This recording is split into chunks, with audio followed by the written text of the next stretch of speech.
नमस्कार मित्रांनो, मी निमेश ढोले सगळ्यांचं मनपूर्वक स्वागत करतो ट्रेड ग्रंथ मराठी या यूट्यूब चॅनलवर. आणि सगळ्यांचे खूप खूप धन्यवाद, कारण आता सबस्क्रायबर हे 1000 क्रॉस झालेले आहेत. माझं तुम्ही चॅनल बघताय त्याच्याबद्दल खरोखरच मनापासून धन्यवाद. चला तर मग आज आपला विषय हा म्युच्युअल फंड. तर आपण बघूया म्युच्युअल फंड म्हणजे काय आणि त्याच्यामध्ये आपण गुंतवणूक कशी कराल. बराच वेळा आपण म्युच्युअल फंड हा शब्द ऐकलेला असतो, पण म्युच्युअल फंड म्हणजे नेमकं काय हे माहीत नसतं. तर म्युच्युअल फंड ही कन्सेप्ट अशी आहे ना, की ज्या लोकांना स्टॉक मार्केटचं नॉलेज नाही आहे, पण त्यांना स्टॉक मार्केटमध्ये आपले पैसे गुंतवणूक करायचे आहेत, जेणेकरून तिथनं त्यांना जे बँकेमध्ये आपले रिटर्न मिळतात त्याच्यापेक्षा थोडे जास्त रिटर्न, किंवा तुम्ही असं म्हणू शकता जी महागाईचा जो दर आहे त्याच्यापेक्षा तुम्हाला जास्त रिटर्न्स मिळू शकतील. कारण स्टॉक मार्केट हा असा एक पर्याय आहे जिथनं तुम्हाला तुमच्या महागाईपेक्षा किंवा जनरल बँकेमध्ये जे इंटरेस्ट मिळतात त्याच्यापेक्षा जास्त रिटर्न हा मिळू शकतो. पण स्टॉक मार्केटमधलं नॉलेज नसल्यामुळे त्यांना कुठला शेअर घ्यायचा, कुठला विकायचा, तो किती प्रमाणात घ्यायचा, किती कालावधीसाठी तो इन्व्हेस्ट करून ठेवायचा, ह्याचं ज्ञान नसतं.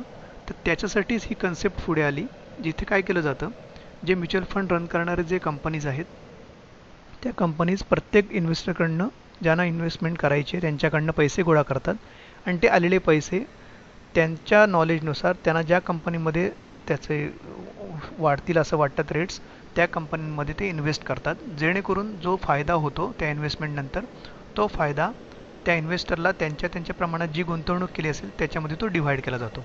तर ह्या प्रकारची म्युच्युअल फंड ही कन्सेप्ट आहे. तुम्हाला मी नंतर एका वेबसाईटवर नेऊन दाखवणार की कुठल्या कुठल्या प्रकारचे म्युच्युअल फंड्स आहेत, त्याचे टाईप्स काय आहेत आणि त्याच्यामध्ये तुम्ही कशी गुंतवणूक करू शकता. आता याचा जर तुम्ही ॲडव्हान्टेज बघाल तर तुम्हाला स्टॉक मार्केटमध्ये इन्व्हेस्ट करण्यासाठी जर पर्सनली तुम्ही स्वतःहून करणार असाल तर तुम्हाला डीमॅट अकाउंट असणं आवश्यक आहे. डीमॅट अकाउंट म्हणजे काय, ते कसं ओपन केलं जातं ही माहिती मी ऑलरेडी माझ्या जुन्या व्हिडिओमध्ये दिलेली आहे, तुम्ही ती जाऊन जरूर चेक करू शकता.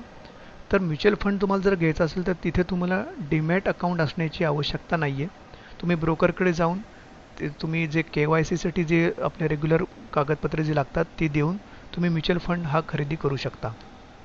तसंच तुम्ही ज्या म्युच्युअल फंड कंपनीचा म्युच्युअल फंड तुम्हाला घ्यायचा आहे त्या कंपनीच्या वेबसाईटवर जाऊन सुद्धा तुम्ही ते डायरेक्टली परचेस करू शकता.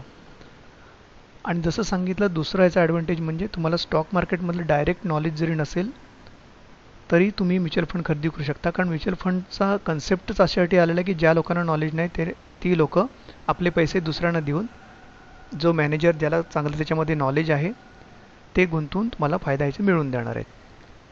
तिसरा ॲडव्हान्टेज असा आहे की इथे तुम्ही फ्लेक्झिबल इन्व्हेस्टमेंट करू शकता. फ्लेक्झिबल इन्व्हेस्टमेंट म्हणजे समजा मिनिमम इन्व्हेस्टमेंट असेल एखाद्या फंडची ₹500, जनरली ₹500 ही मिनिमम इन्व्हेस्टमेंट असते. तर तुम्ही ₹500 करू शकता, 600 करू शकता, 1000 करू शकता, 2000 करू शकता. जेवढी तुमची कॅपॅसिटी आहे त्याच्याप्रमाणे तुम्ही त्याच्यामध्ये इन्व्हेस्टमेंट करू शकता. जर त्याचा अप्पर लिमिट सेट केला असेल तर त्या अप्पर लिमिटपर्यंत तुम्ही तुमची इन्व्हेस्टमेंट करू शकता. ही तुम्ही वन टाईम म्हणजे एकाच वेळी पण लमसममध्ये मोठ्या प्रमाणात करू शकता, किंवा तुम्हाला जर त्याच्यात SIP करायची, SIP म्हणजे सिस्टमॅटिक इन्व्हेस्टमेंट प्लॅन, म्हणजे तुम्ही एखाद्या महिन्याची एक डेट ठरवली समजा 5 तारीख, आणि अकाउंटमध्ये तुम्ही पैसे मेंटेन ठेवलेत, समजा तुम्ही ₹1000ची SIP करायची, म्हणजे तुमचे दर महिन्याला ₹1000 तुम्हाला गुंतवायचे आणि तुम्ही 5 तारीख समजा दिली असेल तर तुमचे अकाउंट हे जे लिंक्ड असणार आहे बँकेचं अकाउंट म्युच्युअल फंडशी, तर त्या 5 तारखेला तुमच्या अकाउंटमधून ₹1000 डिडक्ट होतील आणि त्या ₹1000चे जेवढे युनिट्स, त्याला युनिट्स म्हणतात, जी म्युच्युअल फंडची व्हॅल्यू चालली असेल त्याप्रमाणे तुमचे तेवढे युनिट्स परचेस केले जातील. म्हणजे तुम्ही लमसम पण करू शकता आणि तुम्ही दर महिन्याला एक सिस्टमॅटिक वेनी सुद्धा इन्व्हेस्टमेंट करू शकता. आणि तसंच समजा एखाद्या वेळी तुम्हाला वाटलं की तुमची SIP पण चालू आहे आणि समजा एखाद्या वेळी तुम्हाला जास्त प्रमाणात तुम्ही विकत घ्यायचे, जास्त अमाऊंट इन्व्हेस्ट करायचे, तर तुम्ही त्याच म्युच्युअल फंडला, त्याच पोर्टफोलिओला एक परत लमसम व्हॅल्यू ॲडिशन करून सुद्धा ती विकत घेऊ शकता. आणि त्याचप्रमाणे सेलिंगसाठी सुद्धा काही म्युच्युअल फंडला लॉक इन पिरियड असतो, तो मी काय ते पुढच्या ह्याच्यात सांगेनच. तो लॉक इन पिरियड जर नसेल तर तुम्ही म्युच्युअल फंड हे तुमचे कधीही विकू शकता. विकल्यानंतर एक साधारण 2 ते 4 दिवसात तुम्हाला तुमचे पैसे तुमच्या ब्रोकरच्या किंवा तुमच्या अकाउंटला, बँकेच्या अकाउंटला हे रिटर्न येतात. तर ही फ्लेक्झिबल प्रकारची इन्व्हेस्टमेंट तुम्ही म्युच्युअल फंडमध्ये करू शकता. आणि तसंच शेवटचा जो इथे लिहिला कॅन गेट टॅक्स बेनिफिट, म्हणजे काही म्युच्युअल फंड जे असेल ज्याच्यात लॉक इन पिरियड असतो आणि तो 3 वर्षाचा असतो, जर तुम्ही त्या प्रकारच्या म्युच्युअल फंडमध्ये त्याला ELSS म्हणजे इक्विटी लिंक्ड सेविंग स्कीम्स. ह्या ज्या ELSS स्कीम्स असतात ह्याला लॉकिंग पिरियड 3 वर्षाचा असतो. त्या ज्या स्कीममध्ये तुम्ही तुमचे इन्व्हेस्टमेंट केली म्युच्युअल फंडमध्ये, तर त्या इन्व्हेस्टमेंटवर तुम्हाला टॅक्स बेनिफिट मिळू शकतो. तुम्हाला तिथे टॅक्स रिबेटसाठी तुम्ही ते दाखवू शकता. ते ह्या प्रकारचे ॲडव्हान्टेजेस आहेत. आता तुम्हाला मी दाखवतो एका वेबसाईटवर नेऊन मी की म्युच्युअल फंडचे कोणकोणते वेगळे प्रकार आहेत आणि तुम्ही म्युच्युअल फंड सिलेक्ट कसा करायचा गुंतवणुकीसाठी. तर ही मनी कंट्रोल म्हणून वेबसाईट आहे, moneycontrol.com. ही वेबसाईट म्हणजे मला ही वापरायला चांगली वाटते म्हणून मी तुम्हाला याच्यावर दाखवतोय.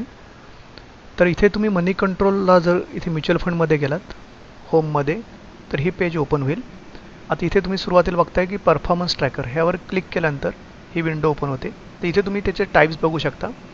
पहिले त्याचे मेन टाईप्स आहेत इक्विटी. इक्विटी म्हणजे शेअर्स रिलेटेड, स्टॉक्स रिलेटेड. तर हे म्युच्युअल फंड थोडक्यात जी इन्व्हेस्टमेंट करणार आहेत हे स्टॉक्समध्ये फक्त करणार आहेत, इक्विटीमध्ये करणार आहेत. नंतर आहे हायब्रिड. हायब्रिडमध्ये तुम्ही स्टॉक्स ॲज वेल ॲज गोल्ड, बॉन्ड, डेब्ट ह्याच्यामध्ये गुंतवणूक केली जाते. तर ह्याच्यामध्ये फक्त पर्सेंटेज जे असेल ते हायब्रिडमध्ये जर ॲग्रेसिव्ह असा दिसेल तर ॲग्रेसिव्ह हायब्रिड फंड. ॲग्रेसिव्हमध्ये स्टॉक रिलेटेड जास्त इन्व्हेस्टमेंट असेल, समजा 70% असेल तर 30% हे डेप्टमध्ये असेल. तुम्ही जर बॅलन्स बघितला तर ह्याच्यामध्ये 50-50 असेल. कॉन्झर्वेटिव्हमध्ये स्टॉकमध्ये पर्सेंटेज त्या मानाने कमी असेल. नेक्स्ट आहे डेप्ट. डेप्ट म्युच्युअल फंडमध्ये आता इथे तुम्हाला ड्युरेशन दिसते, तर मोस्टली जर तुम्ही बघाल तर डेप्टमध्ये जी गुंतवणूक म्युच्युअल फंडद्वारे केली जाते ही डेप्ट किंवा बॉन्डच्या इन्स्ट्रुमेंट्समध्ये जास्त केली जाते आणि त्याचे फक्त ड्युरेशन इथे व्हेरीज होताना दिसतात. तर हे मेन टाईपचे टाईप्स आहेत. तुम्ही इथे जाऊन पुढचे हे पण बघू शकता, पण मेनली जे मोस्टली जे वापरले जातात ते इक्विटी, हायब्रिड, डेप्ट. तर इक्विटीमध्ये जर तुम्ही बघाल तर परत तुम्हाला इथे multi cap, large cap, small cap, ELSS, large and mid cap, त्यांचं कॉम्बिनेशन या टाईपचे म्युच्युअल फंड दिसतात. तर हे म्हणजे काय, आता मी इथे लार्ज कॅप फंड सिलेक्ट केलं आहे. तर तुम्हाला माहिती असेल ज्या A ग्रुपच्या कंपनीज आहेत, जे उदाहरणार्थ state bank of India, Reliance industries, Asian paints, नंतर BPCL किंवा ICICI बँक, ह्या ज्या मोठमोठ्या कंपन्या आहेत त्यांना लार्ज किंवा इन्फोसिस, TCS ह्या ज्या प्रकारच्या कंपन्या त्या सगळ्या लार्ज कॅप कंपन्या ओळखल्या जातात. तर हे म्युच्युअल फंड ह्या फक्त लार्ज कॅप कंपन्यांमध्येच त्यांचे पैसे इन्व्हेस्ट करणार. म्हणजे थोडक्यात तुम्हाला जर ह्याच्यामध्ये सेफ रिटर्न पाहिजे असेल, लेस रिस्क पाहिजे असेल, तुम्ही लार्ज कॅप फंड सिलेक्ट करू शकता.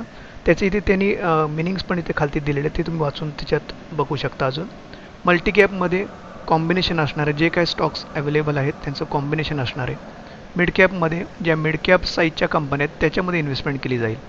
तर हे बेसिकली टाईप झाले. आणि ELSS जसं तुम्हाला सांगितलं, जर तुम्हाला टॅक्स रिबेटचा ॲडव्हान्टेज पाहिजे असेल तर तुम्ही या ELSS कंपन्यांमध्ये इन्व्हेस्ट करू शकता.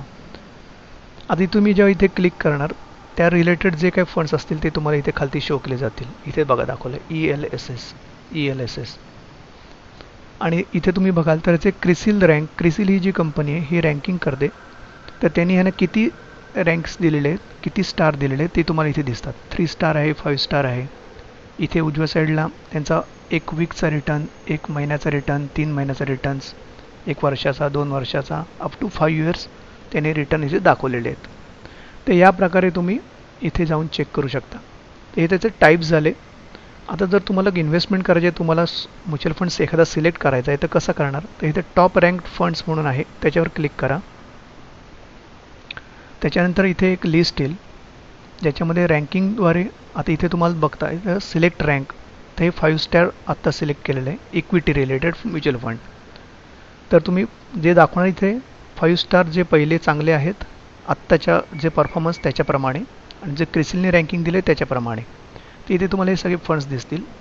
आता इथला मी एखादा फंड तुम्हाला ओपन करून दाखवतो. समजा आता पहिला आहे DSP natural resource and new energy fund.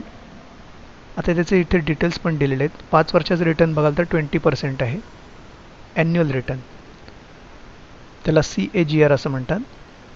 आणि 1 महिन्याचा रिटर्न आहे 9.3%. तसे प्रत्येक इथे ELSS हे सगळे इथे स्कीम दिलेले आहेत. आता तुम्ही समजा एखादा मी आता ओपन करून दाखवतो तुम्हाला. आता इथे जर तुम्ही बघाल तर इथे राईट साईडला तुम्हाला दिसतं की ह्या फंडचे मॅनेजर्स कोण कोण आहेत, त्यांचा अनुभव, त्यांचं नाव इथे सगळं मेन्शन केलेलं आहे.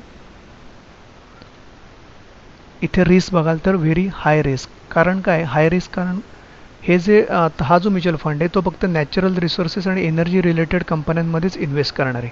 त्या कंपन्यांचा परफॉर्मन्स चांगला नसेल तर त्याचा ओव्हरऑल परफॉर्मन्स डाऊन होऊ शकतो, म्हणून त्याला हाय रिस्क म्हटलेलं आहे. किती वर्ष जुना आहे ते इथे दाखवलेलं आहे. त्याची आत्ताची NAV म्हणजे त्याची नेट ॲसेट व्हॅल्यू, त्यामुळे त्याची प्राईस आत्ता किती आहे ती दिसते. CAGR क्युम्युलेटिव्ह ॲन्युअल ह्याचा ग्रोथ रेट किती आहे, 16.9 ते इथे दाखवलेलं आहे. टोटल कॉर्पस त्याचा किती आहे, ह्या सगळ्या तुम्हाला इथे बेंचमार्क त्याचा बेंचमार्क म्हणजे कोणाशी कम्पेअर करणार रिटर्न, तर BSE ऑइल अँड गॅस इंडेक्सची. कारण ह्या कंपन्या ज्या त्यांनी सिलेक्ट केल्या असणार ह्या फक्त ऑइल अँड गॅस रिलेटेड असणार आहेत. हा त्याचा तुम्ही ग्राफ बघू शकता. इयर वाईज रिटर्न पण इथे दिलेले आहेत. इथे उजव्या साईडला 500 मिनिमम इन्व्हेस्टमेंट किती, तर 500. SIP पण तुम्ही 500 मिनिममची करू शकता. एक्झिट लोड म्हणजे जेव्हा तुम्ही म्युच्युअल फंड विकणार आहात तर त्याला कधी कधी एक्झिट लोड लावलं असतं. साधारण 0 to 1% पर्यंत एक्झिट लोड असतं. आणि इथे टोटल एक्सपेन्स रेशो दिसतोय हा 1.33%, म्हणजे दर वर्षाला तुमच्या इन्व्हेस्टमेंटवर तुम्ही 1.33% रुपीज तुम्ही म्युच्युअल फंडला पे करणार आहात. तुमचा पैसे हँडल करण्यासाठी ती एक प्रकारची फीस तुम्ही देणार आहात. हे तुम्हाला चेक करायला पाहिजे इन्व्हेस्टमेंट करताना. एक्झिट लोड किती आहे, नील असेल तर उत्तम. एक्सपेन्स रेशो जेवढा कमी असेल तेवढा चांगला. मला अजून एखादा दुसरा फंड मी ओपन करून दाखवतो.